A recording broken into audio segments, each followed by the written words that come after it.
हाँ तो बच्चों आज का अपना टॉपिक रहेगा इलेक्ट्रोमैग्नेटिक वेव।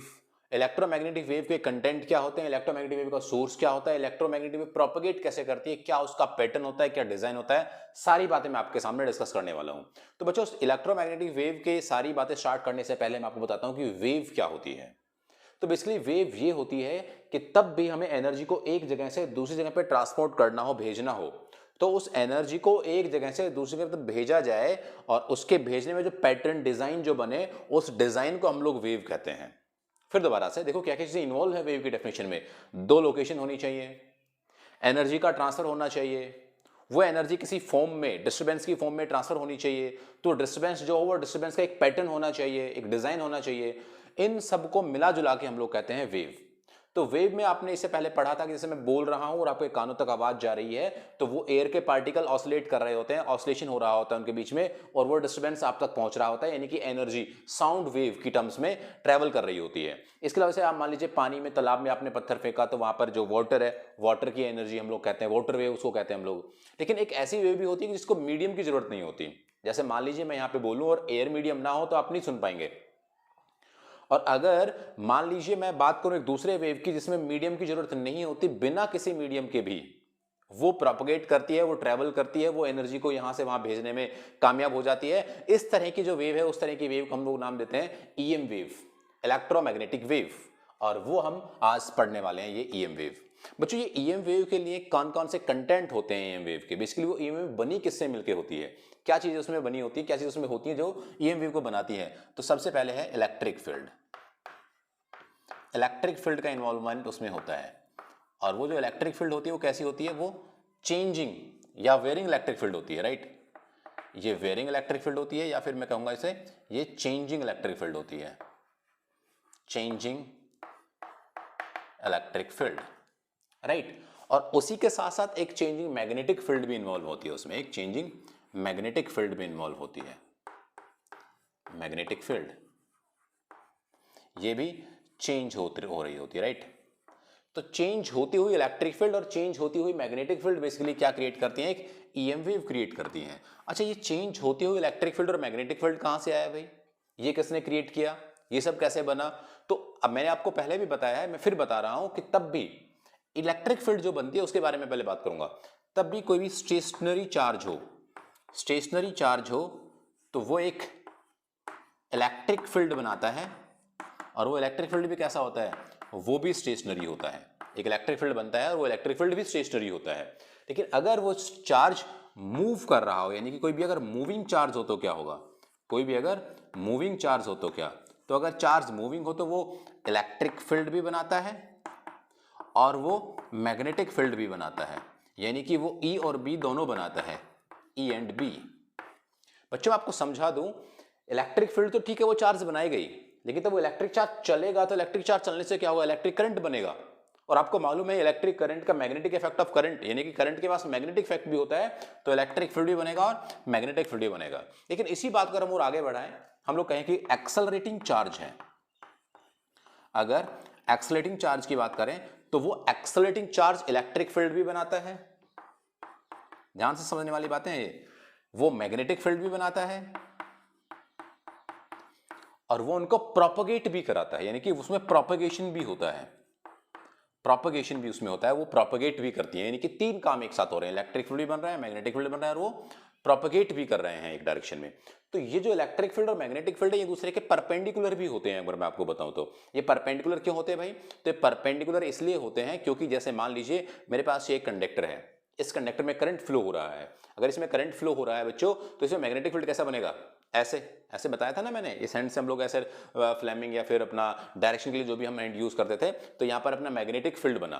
तो इलेक्ट्रिक फील्ड यानी कि एक ये डायरेक्शन और इससे परपेंडिकुलर, इससे परपेंडिकुलर कौन सी? दूसरी डायरेक्शन, यानी कि इलेक्ट्रिक फील्ड हमेशा मैग्नेटिक फील्ड के परपेंडिकुलर होता है। ये पार्ट हमने मैग्नेटिज्म में सीख लिया था। बट ये जो चेंजिंग इलेक्ट्रिक फील्ड और मैग्नेटिक फील्ड वाला खेल है, ये चेंजिंग इलेक्ट्रिक फील्ड और मैग्नेटिक वाला खेल हमने डिस्प्लेसमेंट करंट, यानी कि जब मैक्सवेल की इक्वेशन स्टडी की थी तब भी हमने इसको पढ़ा था। तो देखिए मैं इसको हटाता हूं अभी और मैं यहां पर वो फॉर्मूला लिख रहा हूं कि जिससे रिलेट हो रहा होता है कि एक changing electric field magnetic field बनाता है और एक changing magnetic field electric field बनाता है। वो फॉर्मूले क्या क्या है ये हमने पढ़ा हुआ है। जैसे मैं बात करूं आपसे, सबसे पहले हम बात करते हैं कि हमने एक रिलेशन पढ़ा था एम्पियर्स लॉ का, close integration of B dot d l is equal to mu naught I, but I की वैल्यू चेंज हो चुकी थी। हमने लास्ट क्लास में सीखा था कि ये कंडक्शन करंट होता है और डिस्प्लेसमेंट करंट होता है, लेकिन इसी के साथ साथ हमने इसकी वैल्यूज भी चेंज कर दी थी, इसकी आईडी की वैल्यू हमने यहाँ पे पुट कर दी थी, तो वो क्या हो गया था, mu naught I C plus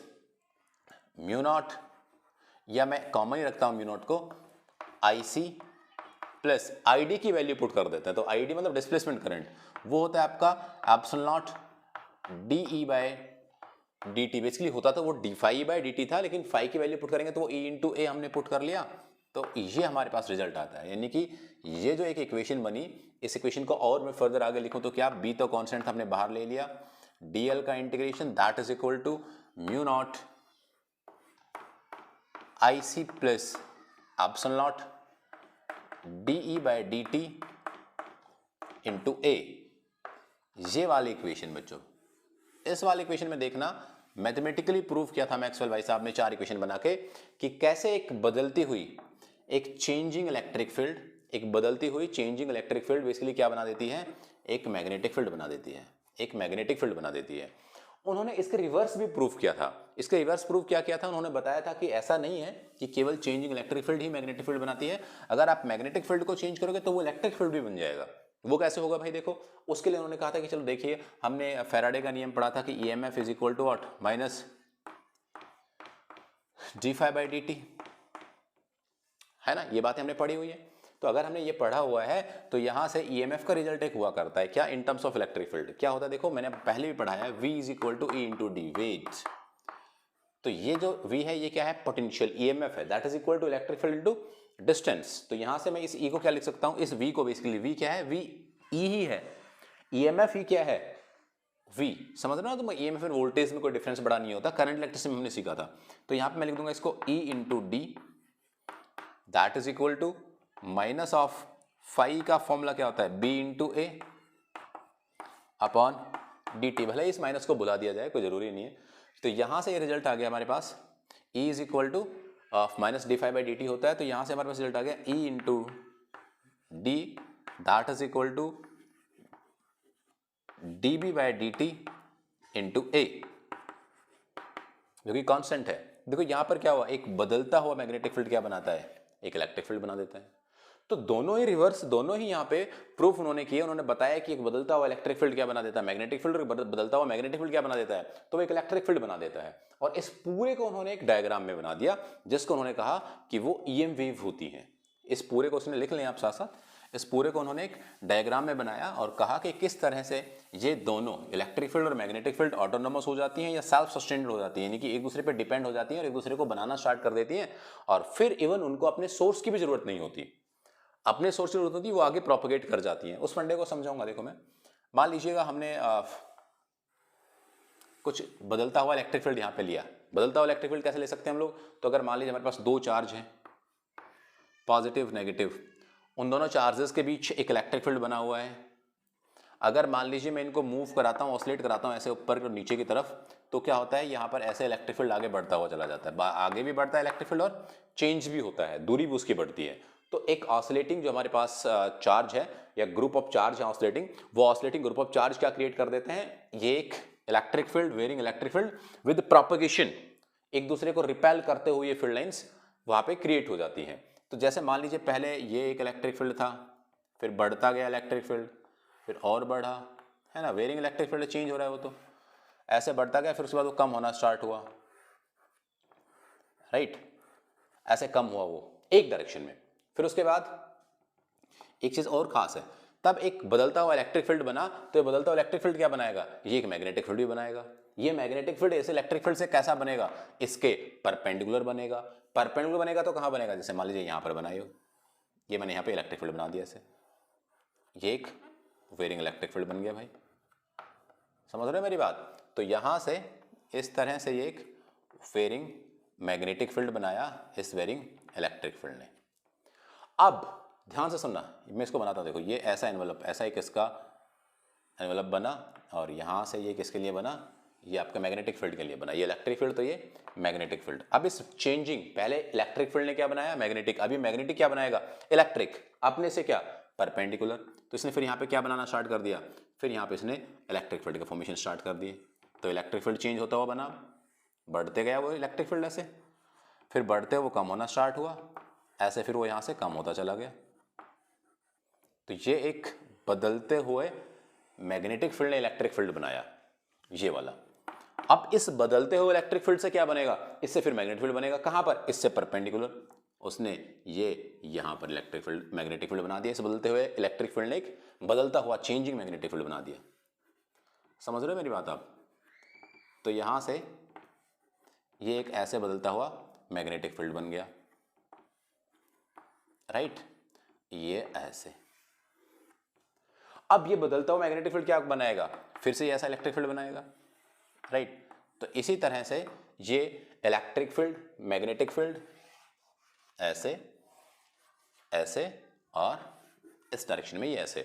तो ये ऐसे बदलते हुए इलेक्ट्रिक फील्ड, मैग्नेटिक फील्ड, ये इलेक्ट्रिक फील्ड, मैग्नेटिक फील्ड एक दूसरे पर बिल्कुल डिपेंड हो जाते हैं और ये changing electric field, magnetic field एक दूसरे को बनाते रहते हैं और ऐसे आगे प्रोपेगेट करते रहते हैं। तो देखो इनको तीनों की, इनकी तीनों की डायरेक्शन अलग होती है। यानी कि अगर इस डायरेक्शन में इलेक्ट्रिक फील्ड है तो उससे परपेंडिकुलर मैग्नेटिक फील्ड है और उससे परपेंडिकुलर प्रोपेगेशन ऑफ वेव है।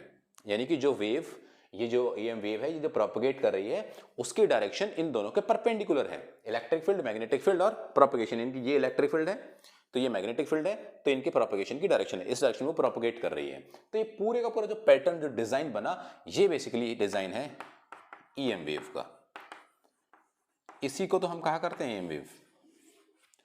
ऐसे ये प्रोपेगेट होते हुए चली जाती हैं। तो सबसे पहले जो आइडिया सोचा था वो मैक्सवेल ने सोचा था कि हाँ इलेक्ट्रिक फील्ड होती है, मैग्नेटिक फील्ड होती है, एक changing electric field magnetic field बना सकता है, एक changing magnetic field electric field बना सकता है। इवन वो इलेक्ट्रिक और मैग्नेटिक फील्ड बना ही नहीं सकता, साथ साथ प्रोपेगेट भी करा सकता है। तो वो प्रोपेगेट भी होती रहती है। और कुछ टाइम बाद अगर यहाँ पे जो सोर्स था, जो हमारे पास सोर्स था एक इलेक्ट्रिक फील्ड बनाने का, वो इलेक्ट्रिक फील्ड बनाने का सोर्स भी अगर नहीं रहे तो भी कोई प्रॉब्लम नहीं है, तो भी एक दूसरे पर डिपेंड करती है इलेक्ट्रिक और मैग्नेटिक फील्ड पर, और ये यहाँ से इंडिपेंडेंट टू सोर्स हो जाती हैं और आगे प्रोपेगेट करती रहती हैं, लाइट की स्पीड से चलती रहती है। तो इसलिए इलेक्ट्रोमैग्नेटिक वेव की जो स्पीड होती है वो सिमिलर लाइट इतनी स्पीड होती है, 10⁸ मीटर पर सेकेंड, राइट। तो ऐसी बहुत सारी जगह है जहां पर मीडियम नहीं होता लेकिन हमें एनर्जी को ट्रांसपोर्ट करना होता है।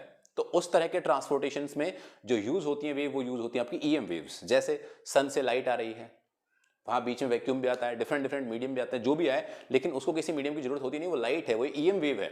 और वो EM वेव वहां से हमारे यहाँ तक पहुंच जाती है एनर्जी लेकर के, हीट एनर्जी लेकर के। तो एनर्जी का प्रोपेगेशन विदाउट एनी मीडियम तब करना होता है, तो हम उसको कहते हैं EM वेव। तो यह हमने EM वेव का बेसिकली क्या पढ़ा है, कंटेंट क्या क्या होते हैं, इलेक्ट्रिक मैग्नेटिक फील्ड, सोर्स क्या होता है, एक basically accelerating charge particle. Accelerating charge particle को हम लोग क्या करते हैं, जैसे मैंने पढ़ाया था ना LC ऑसिलेटर, वहां पर भी यही काम हो रहा था। तो वो एक्सेलरेटिंग या फिर ऑसिलेटिंग चार्ज पार्टिकल क्या क्रिएट कर देता है, वो एक changing electric field magnetic field create कर देता है। और इसी तरीके से ये सोर्स ऑफ इलेक्ट्रोमैग्नेटिक वेव होकर के सब चीजें इलेक्ट्रिक फील्ड मैग्नेटिक फील्ड की फॉर्म में उन दोनों से परपेंडिकुलर, इलेक्ट्रिक फील्ड और मैग्नेटिक फील्ड से परपेंडिकुलर एक डायरेक्शन में प्रोपेगेट हो जाती हैं, जिसको हमने EM वेव बोला। तो अब हम नेक्स्ट क्लास में इससे रिलेटेड कुछ और नए कंटेंट्स, कुछ और नई चीजें सीखेंगे, जिसमें आपको मैं बताऊंगा कि क्या क्या इनके मोमेंटम्स, क्या क्या कैरेक्टरिस्टिक होती हैं, कैसे प्रोपेगेशन कांस्टेंट्स होते हैं, क्या क्या इनकी इक्वेशंस होती हैं, सारी बातें हम लोग सीखने वाले हैं। तो खुश रहिएगा, मिलते हैं नेक्स्ट क्लास में। Thank you very much.